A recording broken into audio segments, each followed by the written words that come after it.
Hi students, this is Chandrakant Arkeri, Assistant Professor, Department of Commerce, Government First Grade Women's College, Bailongal. Dear students, already you have finished 2 units, Unit 1 and Unit 2 of Corporate Accounting 2, and today we are dealing with Unit 3, Group Accounts. So this is very important chapter and easy chapter. To prepare PPT, our students Vaishnavi Revankar and Chinna Sunkar has helped me a lot. So thank you very much for their kind help. And my humble request to all the students who are going to watch this video, please share this video to your friends also, and please subscribe my YouTube channel and click on bell icon so you will get the notifications whenever I prepare new class videos. So please like it if you really help, and share to your friends also. So let's start Unit 3, Group Accounts, theoretical part. So after this session we are going to deal with 5 marks questions and 15 marks questions. So let's start Unit 3.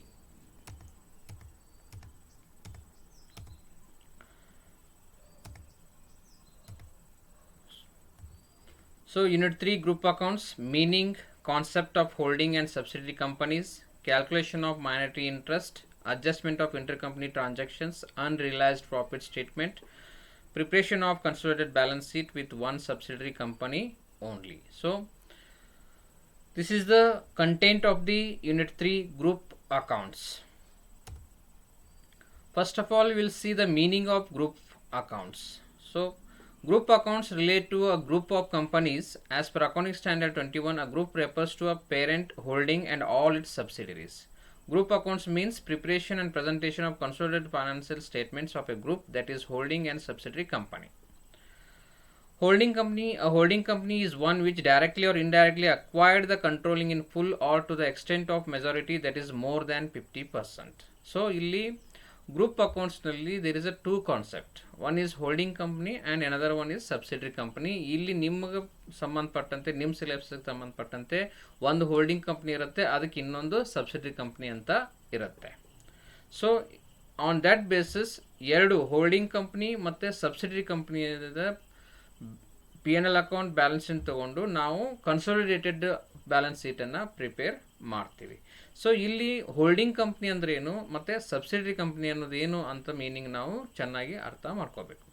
Holding company ಅಂದ್ರೇನು, ಯಾವ ಕಂಪನಿಯಲ್ಲಿ more than 50% shares ಇರ್ತವೆ ಅದಕ್ಕೆ ನಾವು holding company ಅಂತ ಹೇಳ್ತೀವಿ. Holding company is one which directly or indirectly acquired the controlling in full or to the extent of majority. It may be 100% also or more than 50%. ಯಾರು ಇನ್ನೊಬ್ಬ ಕಂಪ್ನಿಯಲ್ಲಿ ಶೇರ್ಸನ್ನು ಹೊಂದಿರ್ತಾರೆ ಅವ್ರ ಕಂಪ್ನಿಗೆ ನಾವೇನು ಹೇಳ್ತೀವಿ, ಹೋಲ್ಡಿಂಗ್ ಕಂಪ್ನಿ ಅಂತ ಹೇಳ್ತೀವಿ. A company which has one or more subsidiaries also called holding company or parent company. Then what is the meaning of subsidiary company? According to section 4 of the Companies Act, the company is said to be subsidiary of another company if the other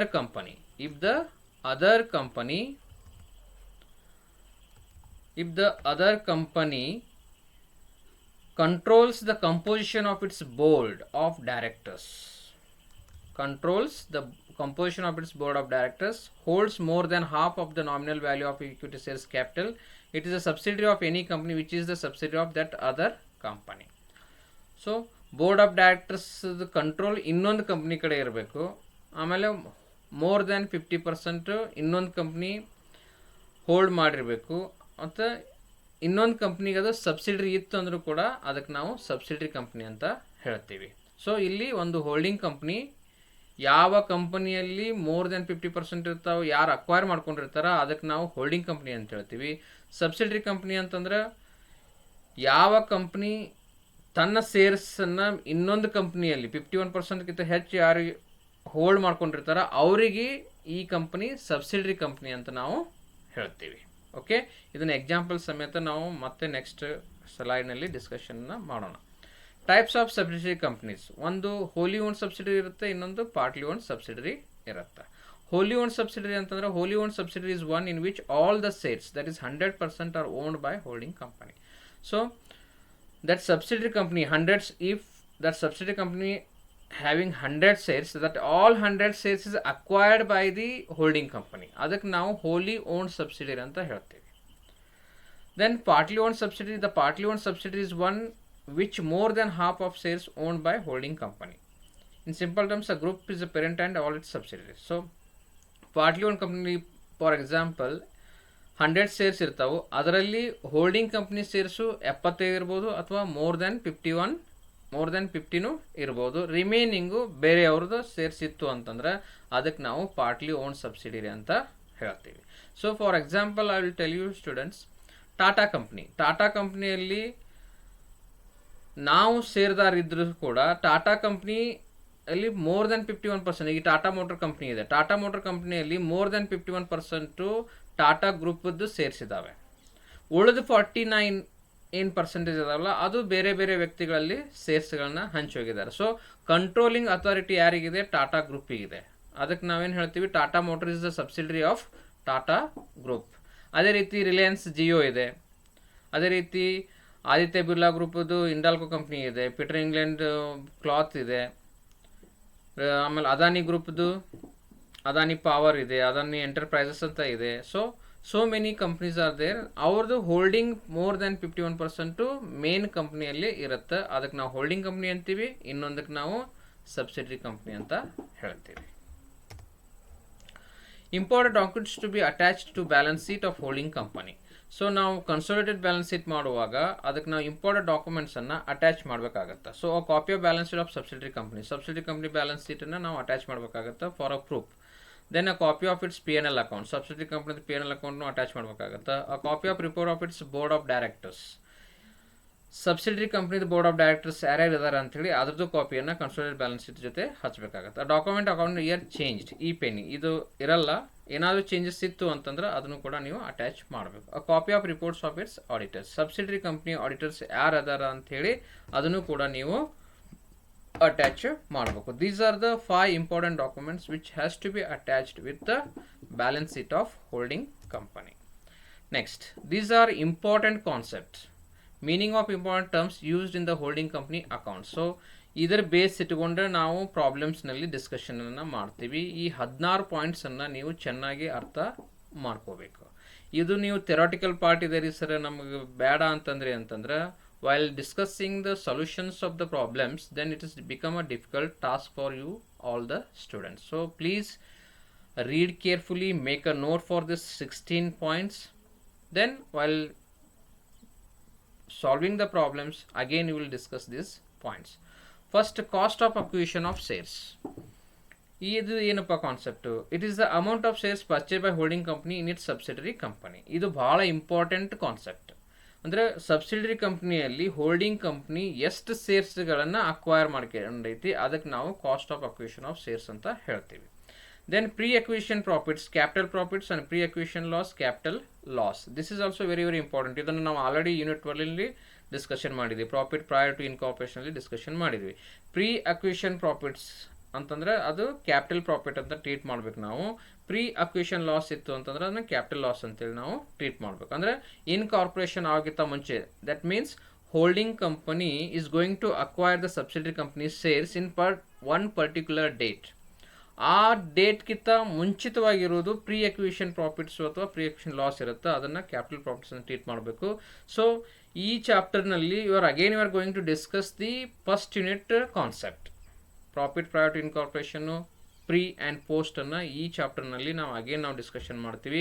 ಅದ base ಇಟ್ಕೊಂಡ್ರೆ ನಾವು consolidated balance ಶೀಟನ್ನು ಮಾಡ್ತೀವಿ. ಅದಕ್ಕೆ ಈ concept is also very very important.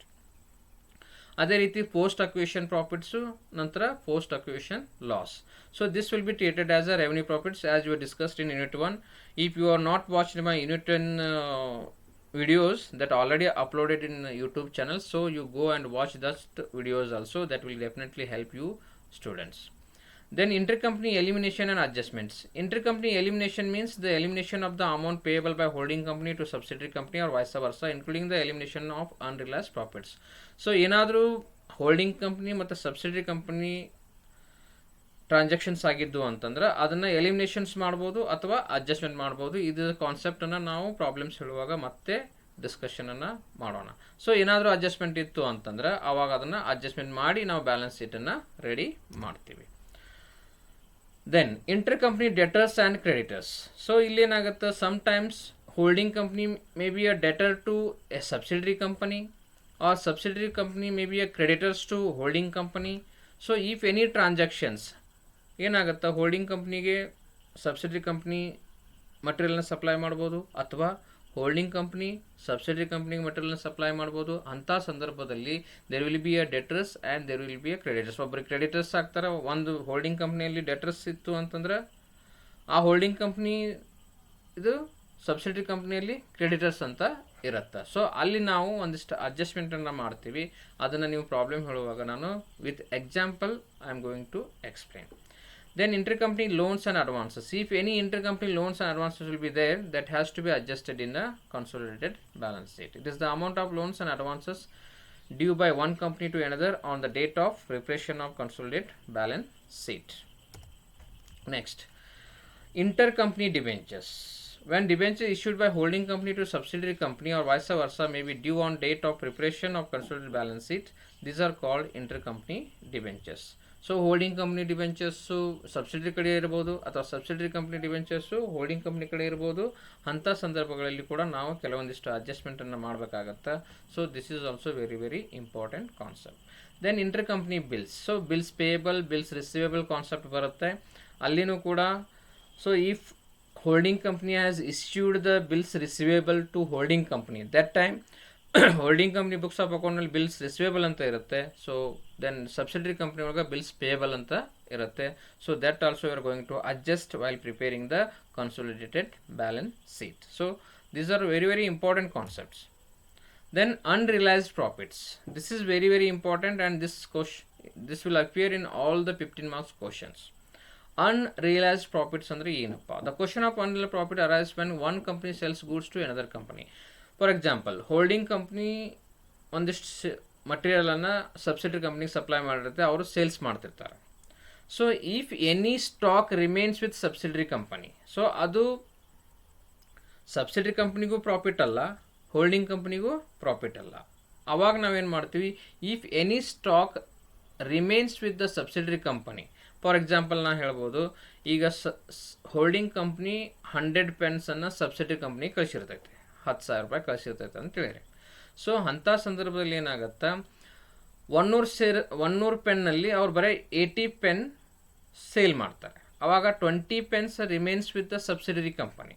So that 20 pence remains with subsidiary company, that is not profit is also included in that 20 pence. So that is if it is not sold by the subsidiary company, that time it is not a profit to holding company also, it is not a profit to subsidiary company also. So that time you have to minus unrealized profits. So that will be given in the problem. So that time we will going to discuss this concept in more clarity.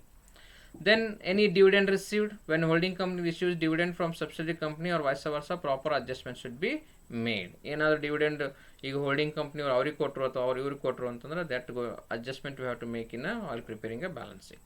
Then propose dividend of subsidiary company. ಈ propose dividend is given in the adjustment, it should be ignored. But if it is given in the balance sheet, it should be added to P&L account. Then total profit is taken to minority interest chart. So ಇದರ adjustment ಬಂದಾಗ ನಾವು ಡಿಸ್ಕಷನ್ನ ಮಾಡೋಣ. Propose dividend ಏನಾದರೂ ಇತ್ತಪ್ಪ ಅಂತಂದ್ರೆ ಅದನ್ನು ನಾವು ಅಡ್ಜಸ್ಟ್ಮೆಂಟಲ್ಲಿ ಕೊಟ್ಟಿದ್ರೆ ಬೇಡ ಅಂತ ಹೇಳ್ತಾರೆ. ಬ್ಯಾಲೆನ್ಸ್ ಶೀಟ್ನಲ್ಲಿ ಇತ್ತು ಅಂತಂದ್ರೆ ಮೈನಾರಿಟಿ ಇಂಟ್ರೆಸ್ಟ್ ಚಾರ್ಟ್ನಲ್ಲಿ ತೋರಿಸ್ರಿ ಅಂತ ಹೇಳ್ತಾರೆ. ಅದನ್ನು ನಾನು ನೆಕ್ಸ್ಟ್ ಮೈನಾರಿಟಿ ಇಂಟ್ರೆಸ್ಟ್ ಚಾರ್ಟ್ನಲ್ಲಿ ನಿಮ್ಮ ಕಾನ್ಸೆಪ್ಟ್ನಲ್ಲಿ ಡಿಸ್ಕಷನನ್ನು ಮಾಡೋಣ. Then interim dividend from subsidiary company. This amount of interim dividend should not be taken to the consolidated balance sheet. The unclaimed dividend of subsidiary company is totally added to the minority interest. So this is the only concept. On this basis there is no problems. Idu problems alli baralla. Idu nim concept anna artha ಮಾಡ್ಕೊಳ್ಳಿಕ್ಕೆ ಅಷ್ಟೇ. Then contingent liabilities. A liability likely to be occurred in the future depends upon the happening of certain event. Such claims against the company not acknowledged as debt, liability in respect of guarantee given, etc. Contingent liability ಅಂತಂದರೆ ಏನಾದರೂ ಮುಂದೆ ಆಗ್ತೈತಿ, ಆಗಂಗಿಲ್ಲ ಅನ್ನೋ ಯಾವುದಾದ್ರೂ liabilities ಇದ್ದು ಅಂತಂದ್ರೆ ಅದನ್ನು ನಾವು ಬ್ಯಾಲೆನ್ಸ್ ಶೀಟ್ ಕಡೆ ನೋಟ್ ಅಂಥೇಳಿ ತೋರಿಸ್ಬೇಕಾಗತ್ತೆ. ಸೊ ಅವಾಗ ನಾವು ನೋಡೋಣ. Then fictitious asset of subsidiary company.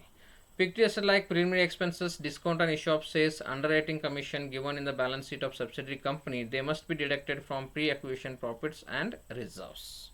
So ಏನಾದರೂ ಟಿಸಿಎಸ್ ಅಸೆಟ್ಸನ್ನು ಬ್ಯಾಲೆನ್ಸ್ ನಲ್ಲಿ ಕೊಟ್ಟಿದ್ರು ಅಂತಂದ್ರೆ ಆವಾಗ ನಾವು ಸಬ್ಸಿಡಿ ಕಂಪ್ನಿ ರಿಲೇಟೆಡ್ ಇತ್ತು ಅಂತಂದ್ರೆ ಅದನ್ನು ನಾವು ಪ್ರೀ ಅಕ್ವಿಷನ್ ಪ್ರಾಫಿಟು ಅಥವಾ ರಿಸರ್ವ್ಸ್ದಿಂದ ಮೈನಸ್ ಮಾಡಬೇಕಾಗತ್ತೆ. ಸೊ ಅದನ್ನು ಪ್ರಾಬ್ಲಮ್ ಬಂದಾಗ ನಾವು ನೋಡೋಣ. ಅದು ಆದಮೇಲೆ issue of bonus shares by subsidiary company. If the subsidiary company issues the bonus shares out of pre acquisition profits then there is no effect in the balance sheet. If the subsidiary company issues bonus shares out of post-acquisition profits, it affects the balance sheet. Pre-acquisition ittu andre there is no effect. Post-acquisition ittu antandre that will be affecting to balance sheet. Adanna ನಾವು problem ಬಂದಾಗ discussion ಮಾಡೋಣ. ಅದೇ ರೀತಿ revaluation of assets. If any revaluation is there, the holding company will revalue the assets of the subsidiary company on the date of acquisition of shares. If the fixed assets are undervalued, it is stated as increase in capital profit in the value of assets, and if the fixed assets are overvalued, it is stated as a decrease capital loss in the value of assets. So ಇಲ್ಲಿ ಒಂದು under valuation ಅಂತ ಬರುತ್ತೆ, ಒಂದು over valuation of assets ಅಂತ ಬರುತ್ತೆ. So under valuation of assets ಇತ್ತು ಅಂತಂದ್ರೆ that will be showing as a capital profit, ಅದನ್ನು ನಾವು ಇನ್ಕ್ರೀಸ್ ಅಂತ ಟ್ರೀಟ್ ಮಾಡ್ತೀವಿ. ಅದೇ ರೀತಿ ಓವರ್ ವ್ಯಾಲ್ಯೂಡ್ಸ್ ಇತ್ತು ಅಂತಂದರೆ, ಸೊ ಈಗ ನೀವು ಫಾರ್ ಎಕ್ಸಾಂಪಲ್ ಇದನ್ನು ಎಕ್ಸಾಂಪಲ್ ಸಮೇತ ನೀವು ಪ್ರಾಬ್ಲಮ್ನಲ್ಲೇ ಮೋರ್ ಕ್ಲಾರಿಟಿ ಕೊಟ್ಟು ಹೇಳ್ತೀನಿ. ನೀವು ಒಂದೇ ಕಾನ್ಸೆಪ್ಟ್ ಇಲ್ಲಿ ಅರ್ಥ ಮಾಡಿ. This is also very very important concept, undervalued and overvalued. ನಿಮ್ಗೆ ಅಡ್ಜಸ್ಟ್ಮೆಂಟಲ್ಲಿ ಬಂದಿರುತ್ತೆ. So undervalue of fixed assets ಅಂತಂದರೆ that is a increase, that is a capital profit. Overvalued ಇತ್ತು ಅಂತಂದರೆ that is a decrease, that is a capital loss. ಇದನ್ನು more ಕಾನ್ಸೆಪ್ಟನ್ನು ನಾನು discussion ಮಾಡ್ತೀನಿ ಪ್ರಾಬ್ಲಮ್ಸ್ ಬಂದಾಗ. Next very very important, minority interest. ಇದು 5 ಮಾರ್ಕ್ಸಿಗೆ ಬರುತ್ತೆ. ನಂತರ 15 ಮಾರ್ಕ್ಸ್ನಲ್ಲಿನೂ ಕೂಡ ನೀವು ಮೈನಾರಿಟಿ ಇಂಟ್ರೆಸ್ಟ್ ಚಾರ್ಟನ್ನು ಪ್ರಿಪೇರ್ ಮಾಡಿ ನಂತರನೇ ನಾವು ಬ್ಯಾಲೆನ್ಸ್ ಶೀಟನ್ನು ಪ್ರಿಪೇರ್ ಮಾಡ್ತೀವಿ. ಸೊ ಮೈನಾರಿಟಿ ಇಂಟ್ರೆಸ್ಟ್ ಅಂದರೆ ಬಡ್ಡಿ ಅಂತ ಅಲ್ಲ, ಇಲ್ಲಿ ಹೋಲ್ಡಿಂಗ್ ಕಂಪ್ನಿ ಷೇರುದಾರರು, ಹೋಲ್ಡಿಂಗ್ ಕಂಪ್ನಿ ಶೇರ್ಸು ಇರ್ತವೆ, ನಂತರ ರಿಮೈನಿಂಗ್ ಶೇರ್ ಹೋಲ್ಡರ್ಸು ಇರ್ತಾರೆ. ಸೊ ರಿಮೈನಿಂಗ್ ಶೇರ್ ಹೋಲ್ಡರ್ಸ್ ಏನಿರ್ತಾರಲ್ಲ ಅವ್ರಿಗೆ ನಾವು ಮೈನಾರಿಟಿ ಇಂಟ್ರೆಸ್ಟ್ ಅಥವಾ ಮೈನಾರಿಟಿ ಶೇರ್ ಹೋಲ್ಡರ್ಸ್ ಅಂತ ಹೇಳ್ತೀವಿ. ಸೊ ಆ ಮೈನಾರಿಟಿ ಶೇರ್ ಹೋಲ್ಡರ್ಸ್ಗೆ ಸಂಬಂಧಪಟ್ಟಂಥ ಇಕ್ವಿಟಿ ಶೇರ್ಸು, ರಿಸರ್ವ್ಸ್ ಆ್ಯಂಡ್ ಸರ್ಪ್ಲಸ್ಸು ಏನಿರುತ್ತೆ ಅದನ್ನು ನಾವು ಮೈನಾರಿಟಿ ಇಂಟ್ರೆಸ್ಟ್ ಚಾರ್ಟ್ನಲ್ಲಿ ತೋರಿಸ್ತೀವಿ. When holding company acquire the subsidiary company from that date, ಆ ಡೇಟ್ನ ಹಿಡ್ಕೊಂಡು ಪ್ರೀ ಅಕ್ವಿಷನ್ನು ಪೋಸ್ಟ್ ಅಕ್ವಿಷನ್ನು ಕಾನ್ಸೆಪ್ಟ್ ಬರುತ್ತೆ. ಅಲ್ಲಿ ನಾವು share capital, reserves, profit and loss, increase ಅಥವಾ decrease in the value of fixed assets belongs to the minority share ಹೋಲ್ಡರ್ಸನ್ನು ನಾವು ಮೈನಾರಿಟಿ ಇಂಟ್ರೆಸ್ಟ್ನಲ್ಲಿ ತೋರಿಸ್ತೀವಿ. ಸೊ ಇದನ್ನು ಪ್ರಾಬ್ಲಮ್ ಸಮೇತ ನಾನು ನಿಮಗೆ ಚೆನ್ನಾಗಿ ಎಕ್ಸ್ಪ್ಲನೇಷನ್ನ ಕೊಡ್ತೀನಿ. ಸೊ ಬಟ್ ನೀವು ಥೆರಾಟಿಕಲ್ ಪಾರ್ಟ್ ಇದೆ ಅಂತೇಳಿ ನೆಗ್ಲಿಜೆನ್ಸ್ ಮಾಡೋದು ಬೇಡ. So this is very very important concepts, you should learn. ನೀವು ಇದ್ರದ್ದು ಫುಲ್ ಕಾನ್ಸೆಪ್ಟ್ ಬೇಕಾಗಿತ್ತು ಅಂತಂದ್ರೆ you can refer Godi sir book corporate accounting 2, ಅಲ್ಲಿ ನಿಮಗೆ ಸಿಗುತ್ತೆ ಜಾಸ್ತಿ ಎಕ್ಸ್ಪ್ಲನೇಷನ್ನು, ಅಲ್ಲಿ ನಿಮಗೆ ಸಿಗುತ್ತೆ. ನನಗೆ ಎಷ್ಟು ಬೇಕು, ಎಷ್ಟು ಪಾಯಿಂಟ್ ಟು ಪಾಯಿಂಟ್ ನಾನು ಅಷ್ಟೇ ಇಲ್ಲಿ ನೋಟ್ಸನ್ನು ಮಾಡಿದ್ದೀನಿ. So doctor TN Godi corporate accounting 2 ಅವ್ರ ಬುಕ್ಸಿಂದ ನಾನು ಇದನ್ನು ಚಾರ್ಟ್ಸನ್ನು ತೊಗೊಂಡಿದ್ದೀನಿ. ಸೊ ವಿದ್ಯಾರ್ಥಿಗಳಿಗೆ ಜಾಸ್ತಿ ಇನ್ಫಾರ್ಮೇಷನ್ ಬೇಕಾಗಿತ್ತು ಅಂತಂದರೆ you can refer doctor TN Godi corporate accounting 2 books. Idrದು ಕಾಸ್ಟ್ ಅರೌಂಡ್ 200 to 220 ಇರ್ಬೋದು. So it's a good book, you can buy the book. Next, this is very very important. This chart you should know to prepare a minority interest chart. Okay, first one, chart showing minority interest particulars total H limited and S limited. So ಇಲ್ಲಿ ನಾವೇನು ಹೇಳ್ತೀವಿ, ಇದು holding company, ಇದು other minority ಶೇರ್ಸ್ದ part.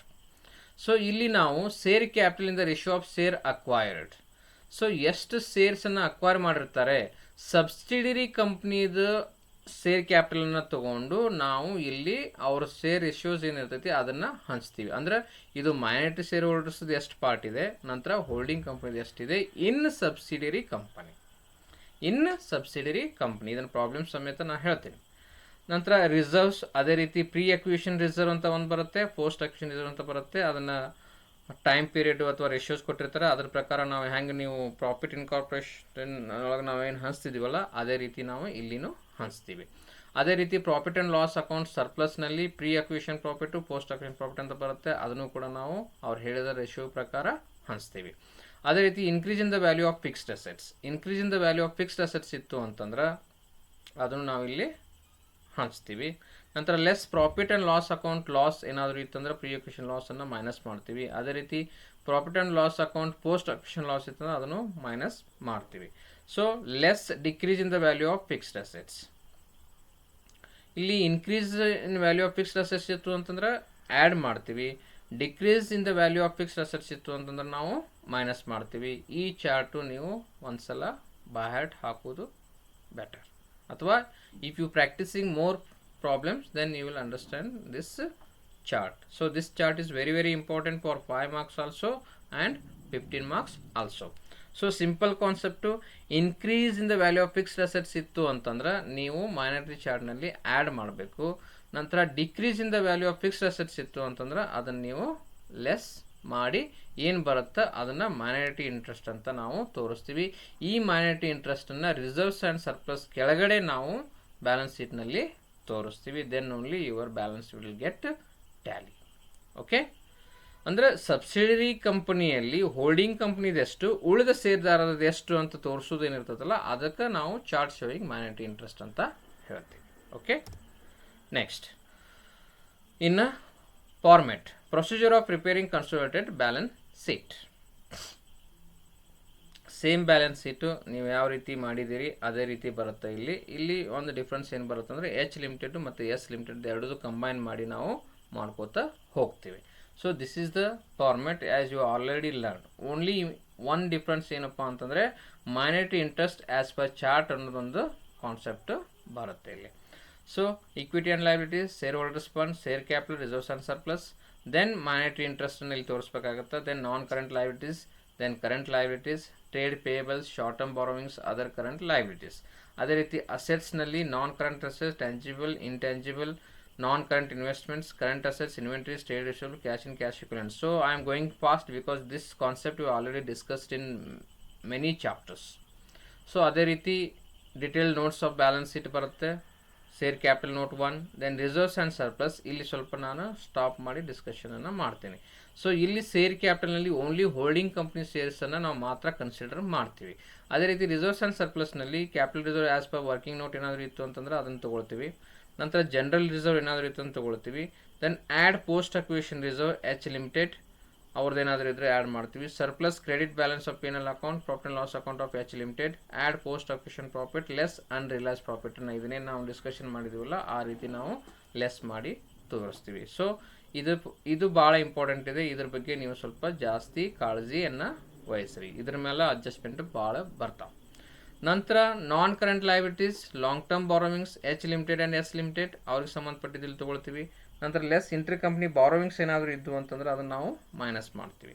ನಂತರ debentures ಅದೇ ರೀತಿ debentures H limited S limited ತೊಗೊಳ್ತೀವಿ. If any inter company debentures ಅದೇ that you are going to less. Net impact ಏನಿರುತ್ತೆ ಅದನ್ನು ಮಾತ್ರ ನಾವು ತೋರಿಸ್ತೀವಿ. Current liabilities, this adjustment will appear in the problems. Sundry creditors ಇತ್ತು ಅಂತಂದರೆ H limited S limited first add ಮಾಡ್ತೀವಿ. ನಂತರ ಏನಾದರೂ ಇಂಟರ್ ಕಂಪ್ನಿ ಡ್ಯೂಸ್ ಇದ್ದು ಅಂತಂದ್ರೆ ಅದನ್ನು ನಾವು ಮೈನಸ್ ಮಾಡ್ತೀವಿ. ಅದೇ ರೀತಿ bills payable H limited S limited add ಮಾಡ್ತೀವಿ, ಲೆಸ್ ಇಂಟರ್ ಕಂಪ್ನಿ ಬಿಲ್ಸನ್ನು ಮೈನಸ್ ಮಾಡ್ತೀವಿ. So this is concept is very very important. Then short term borrowings and provisions, same loan from banks and other companies H limited S limited. Then less inter company borrowings ಏನಾದರೂ ಇದ್ದು ಅಂತಂದರೆ ಅದನ್ನು minus ಮಾಡ್ತೀವಿ. Propose dividend ಇತ್ತು ಅಂತಂದ್ರೆ separately short term borrowings and ಪ್ರೊವಿಷನ್ಸ್ನಲ್ಲಿ provisions ಮಾಡಿದ್ರು ಅಂತಂದ್ರೆ ತೋರಿಸ್ತೀವಿ. ನಂತರ note 6 other current liabilities, bank overdraft, H limited S limited total, tangible fixed assets, land and building, add increase in the value. ಏನಾದರೂ land and ಬಿಲ್ಡಿಂಗ್ನಲ್ಲಿ increase ಆಗಿತ್ತು ಅಂತಂದ್ರೆ ನಾವಿಲ್ಲಿ ಆ್ಯಡ್ ಮಾಡಬೇಕಾಗತ್ತೆ, ಡಿಕ್ರೀಸ್ ಆಗಿತ್ತು ಅಂತಂದ್ರೆ ಲೆಸ್ ಮಾಡಬೇಕಾಗತ್ತೆ. Plant and machinery H and S limited decrease in value ಇತ್ತಂದ್ರೆ ನಾವು ಲೆಸ್ ಮಾಡ್ತೀವಿ. ಅದೇ ರೀತಿ ಫರ್ನಿಚರ್ ಆ್ಯಂಡ್ ಪಿಕ್ಚರ್ಸು ಇವೆಲ್ಲ ಅಸೆಟ್ಸ್ ಏನಾರು ಕೊಟ್ಟಿದ್ರು ಅಂತಂದ್ರೆ. ನಂತರ intangible fixes, goodwill or cost of control, goodwill or cost of control. So ಗುಡ್ವಿಲಿಗೆ ನಾವು ಇನ್ನೊಂದು ವರ್ಡ್ ಏನು ಹೇಳ್ತೀವಪ್ಪ ಅಂತಂದರೆ ಕಾಸ್ಟ್ ಆಫ್ ಕಂಟ್ರೋಲ್ ಅಂತಲೂ ಹೇಳ್ತೀವಿ. To control the subsidiary company you have given that much cost. ಅದಕ್ಕೆ ನಾವು ಗುಡ್ವಿಲ್ ಹೆಚ್ಚಿಗೆ ಏನಾದರೂ ಕೊಟ್ಟಿದ್ದಿತ್ತು ಅಂದರೆ ಅದನ್ನು ಗುಡ್ವಿಲ್ ಅಂತ ಟ್ರೀಟ್ ಮಾಡ್ತೀವಿ. ಆ್ಯಸ್ ಪರ್ ವರ್ಕಿಂಗ್ ನೋಟನ್ನು ರೆಡಿ ಮಾಡ್ತೀವಿ, ಅದ್ರ ಪ್ರಕಾರ ನಾವು ಇಲ್ಲಿ ಎಂಟ್ರಿ ಮಾಡ್ತೀವಿ. ಅದೇ ರೀತಿ ಪೇಟೆಂಟ್ಸು, ಕಾಪಿರೇಟ್ಸು, ಎಚ್ ಲಿಮಿಟೆಡ್ ಏನಾದರೂ ಇತ್ತು ಅಂತಂದ್ರೆ ಅದನ್ನು ಆ್ಯಡ್ ಮಾಡ್ತೀವಿ. ನಂತರ note 9 non current investment in government securities, investment in debentures ಅವೆರಡು ಕಂಪ್ನಿದು. ನಂತರ ಲೆಸ್ ಇಂಟರ್ ಕಂಪ್ನಿ ಡಿಬೆಂಚರ್ಸ್ ಏನಾದರೂ ಇತ್ತು ಅಂತಂದ್ರೆ ಅದನ್ನು ಮೈನಸ್ ಮಾಡ್ತೀವಿ. ದೆನ್ ಅದರ್ ಇನ್ವೆಸ್ಟ್ಮೆಂಟ್ಸ್ ಮಾಡ್ತೀವಿ. ನೆಕ್ಸ್ಟ್ ಇನ್ವೆಂಟ್ರಿ ಸ್ಟಾಕ್ ಇನ್ ಟ್ರೇಡ್ ಒಳಗೆ ನಾವು ಲೆಸ್ ಅನ್ರಿಲೈಸ್ ಪ್ರಾಫಿಟನ್ನು ಮಾಡ್ತೀವಿ. ಒಂದು ಲೆಸ್ಸನ್ನು ನಾವು ರಿಸರ್ವ್ಸ್ ಆ್ಯಂಡ್ ಸರ್ಪ್ಲಸ್ಸಿಂದನೂ ಮೈನಸ್ ಮಾಡ್ತೀವಿ, ಅನ್ರಿಲೈಸ್ ಪ್ರಾಫಿಟ್ಟು. ನಂತರ ಇನ್ವೆಂಟ್ರೀಸ್ನಲ್ಲಿ ಕೂಡ ನಾವು ಅನ್ರಿಲೈಸ್ ಪ್ರಾಫಿಟನ್ನು ಮೈನಸ್ ಮಾಡ್ತೀವಿ. ಈ ಅಡ್ಜಸ್ಟ್ಮೆಂಟು ನಿಮಗೆ ಚೆನ್ನಾಗಿ ಗೊತ್ತಿರಬೇಕು. ನಂತರ note 11 trade receivables, sundry debtors, inter company debts ಏನಾದರೂ ಇತ್ತಂದ್ರೆ ಅದನ್ನು ನಾವು ಮೈನಸ್ ಮಾಡ್ತೀವಿ. ಅದೇ ರೀತಿ ಬಿಲ್ಸ್ ರಿಸಿವೇಬಲ್ನಲ್ಲಿ less inter company bills adjustment ಅಂತ ಇತ್ತಂದ್ರೆ ಅದನ್ನು ನಾವು ಮೈನಸ್ ಮಾಡ್ತೀವಿ. ಇದು ಭಾಳ ಈಸಿ ಕಾನ್ಸೆಪ್ಟ್ ಇದೆ, ಏನು ಕನ್ಫ್ಯೂಸ್ ಆಗುವಂಥದ್ದು ಏನು ಇದರಲ್ಲಿ ಇಲ್ಲ. ನಾನು ಪ್ರಾಬ್ಲಮ್ಸ್ ಬಂದಾಗ ಯಾವ ರೀತಿ ನಾವು ಇದನ್ನು ಅಡ್ಜಸ್ಟ್ಮೆಂಟ್ ಮಾಡ್ತೀವಿ ಅಂತ ನಾನು ಕ್ಲಿಯರ್ ಆಗಿ ನಿಮ್ಗೆ ನೆಕ್ಸ್ಟ್ ವಿಡಿಯೋದಲ್ಲಿ ನಾನು ಅಪ್ಲೋಡ್ ಮಾಡ್ತೀನಿ, ಅದರಲ್ಲಿ ಎಕ್ಸ್ಪ್ಲನೇಷನ್ನು ಕೊಟ್ಟಿರ್ತೀನಿ.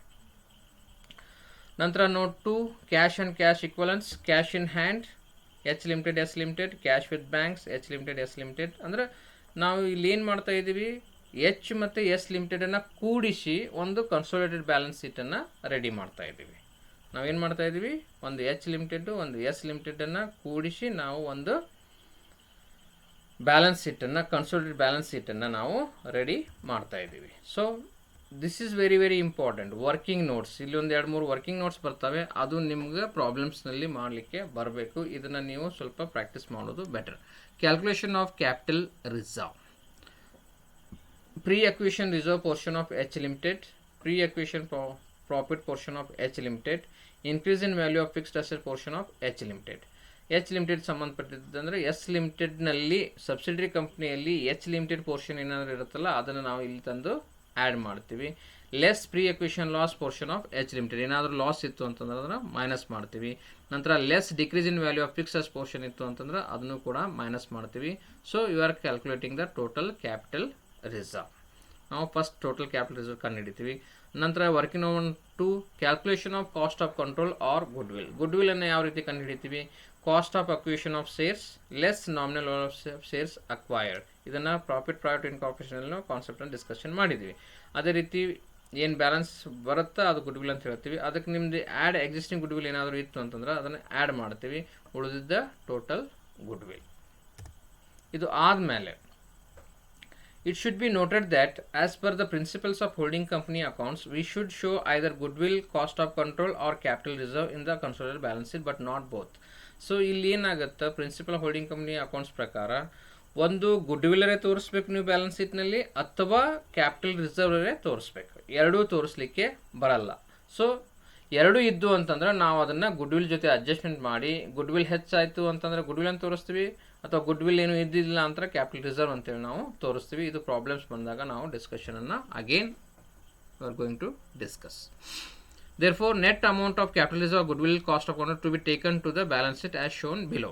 When capital reserve amount is more than the goodwill amount, capital reserve as calculated above less goodwill as calculated above, net amount of capital reserve to be taken to balance sheet in note 2. Reserves and ಸರ್ಪ್ಲಸ್ನಲ್ಲಿ ಏನಾಗ್ತೈತಿ, goodwill ಕಿಂತ capital reserve ಜಾಸ್ತಿ ಇತ್ತು ಅಂತಂದ್ರೆ ಅವಾಗ ನಾವು note 2 reserves and ಸರ್ಪ್ಲಸ್ನಲ್ಲಿ capital ರಿಸರ್ವ್ನ ತೋರಿಸ್ತೀವಿ. ಸೊ ಈ ಬೇಸ್ ಮೇಲೆ ಪ್ರಾಬ್ಲಮ್ಸ್ ಬಂದಿರೋದು ಬಹಳ ಕಡಿಮೆ. ಎಲ್ಲ ಗುಡ್ವಿಲ್ಲೇ ಜಾಸ್ತಿ ಇರುತ್ತೆ, ಕ್ಯಾಪಿಟಲ್ ರಿಸರ್ವ್ ಕಡಿಮೆ ಇರುತ್ತೆ. ಅವಾಗ ನಾವೇನು ಮಾಡ್ತೀವಿ, ಇದನ್ನು ಮಾಡ್ತೀವಿ. So when goodwill amount is more than the capital reserve amount, goodwill cost of control as calculate above ಅಲ್ಲೇನು ನಾವು ನೋಟ್ 2 ಅಲ್ಲಿ ಮಾಡಿದ್ವಿ. ಅದೇ ರೀತಿ less capital reserve calculate above ಅವಾಗ ನಾವು ಕ್ಯಾಪಿಟಲ್ ರಿಸರ್ವ್ ಲೆಸ್ ಮಾಡ್ತೀವಿ. Net amount of goodwill to be taken to balance sheet in note 2 intangible fixed ಅಸೆಟ್ನಲ್ಲಿ ನಾವು ತೋರಿಸ್ತೀವಿ. So note capital reserve amount in the balance sheet is ನಿಲ್. ಯಾಕೆ ನಿಲ್ ಆಗುತ್ತಾ ಅಂತಂದ್ರೆ capital ರಿಸರ್ವನ್ನು ನಾವು ಗುಡ್ವಿಲ್ ಜೊತೆ ಅಡ್ಜಸ್ಟ್ಮೆಂಟ್ ಮಾಡ್ತೀವಿ. That's why there is no capital reserve which we are not going to show in the balance sheet. ಅದನ್ನು ನಾವು nil ಅಂತಲೇ ನಾವು ತೋರಿಸ್ತೀವಿ. So this is the concept of group of accounts. ಇದರ notes ready ಮಾಡ್ಕೊಳ್ರಿ, ಅಥವಾ ನೀವು ವಿಡಿಯೋನ ಒಂದು ಸಲ ಬಿಟ್ಟು 2 ಸಲ ವಾಚ್ ಮಾಡಿರಿ. ಏನೇನು ಕಾನ್ಸೆಪ್ಟನ್ನು ನಾವು ಡಿಸ್ಕಷನ್ ಮಾಡಿದ್ದೀವಿ ಅದನ್ನು ನೀವು ನೋಡಿರಿ. ಸೊ ನೆಕ್ಸ್ಟ್ ಸೆಷನ್ನಲ್ಲಿ ನಾವು 5 ಮಾರ್ಕ್ಸಿನ ಕ್ವಶನ್ಸ್ ಇಲಿಸ್ಟ್ರೇಷನ್ಸ್ ಇದ್ದಾವೆ. ಅಂದರೆ ಎಕ್ಸಾಮ್ನಲ್ಲಿ 5 ಮಾರ್ಕ್ಸಿನ ಕ್ವಶನ್ಸು ಭಾಳ ಕಡಿಮೆ ಬಂದಿದ್ದಾವೆ. ಅದನ್ನು ನಾವು ನೆಕ್ಸ್ಟ್ ಸೆಷನ್ನಲ್ಲಿ we are going to discuss. So ನಾನು ಸೆಷನ್ 2 5 ಮಾರ್ಕ್ಸ್ ಕ್ವಶನ್ಸನ್ನು ನಾನು ನೆಕ್ಸ್ಟ್ ಟುಮಾರೋ ಅಥವಾ ಡೇ ಆಫ್ಟರ್ ಟುಮಾರೋ ನಾನು ಯೂಟ್ಯೂಬ್ನಲ್ಲಿ ಅಪ್ಲೋಡ್ ಮಾಡ್ತೀನಿ. ಆದರೆ ಒಂದು ನಿಮ್ಗೆ ರಿಕ್ವೆಸ್ಟ್ ಏನಪ್ಪ ಅಂತಂದರೆ, ಈ ವಿಡಿಯೋನ ನಿಮ್ಮ ಫ್ರೆಂಡ್ಸಿಗೂ ಶೇರ್ ಮಾಡಿರಿ, ಅವ್ರಿಗೂ ಸಬ್ಸ್ಕ್ರೈಬ್ ಆಗ್ಲಿಕ್ಕೆ ಹೇಳ್ರಿ. ನಂತರ ನಿಮಗೆ ಲೈಕ್ ಇತ್ತು ಕಮೆಂಟ್ಸ್ ಮಾಡಿರಿ, ಏನೇನು ಇಂಪ್ರೂವ್ಮೆಂಟ್ಸ್ ಮಾಡಬೇಕು ಅಂತ ಹೇಳಿ ಅದನ್ನು ಇಂಪ್ರೂವ್ಮೆಂಟ್ಸ್ ಮಾಡೋಣ. ಕ್ಲಾಸ್ನಲ್ಲಿ ಏನಾದರೂ ನಿಮಗೆ ತಿಳಿತಾ ಇಲ್ಲ ಅಥವಾ ನಮಗೆ ಇದು ಕಾನ್ಸೆಪ್ಟ್ ಅರ್ಥ ಆಗ್ತಾ ಇಲ್ಲ ಅಂತಂದರೆ ನನ್ನ ವಾಟ್ಸಪ್ ನಂಬರು, ನಂದು ಇಮೇಲ್ ಐ ಡಿನೂ ಕೊಟ್ಟಿದ್ದೀನಿ. ಸೊ ಅದಕ್ಕೂ ನೀವು ಕಾಂಟ್ಯಾಕ್ಟ್ ಮಾಡಿರಿ.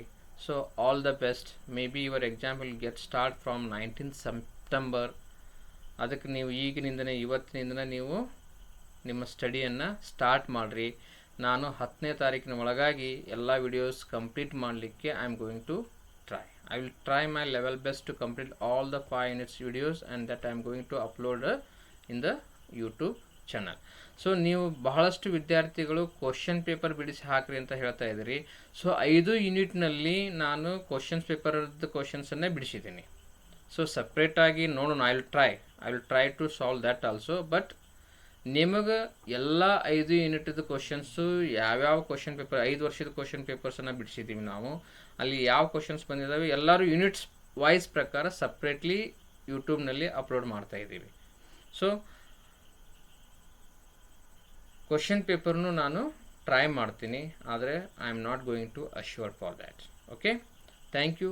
Will discuss 5 marks questions in next video.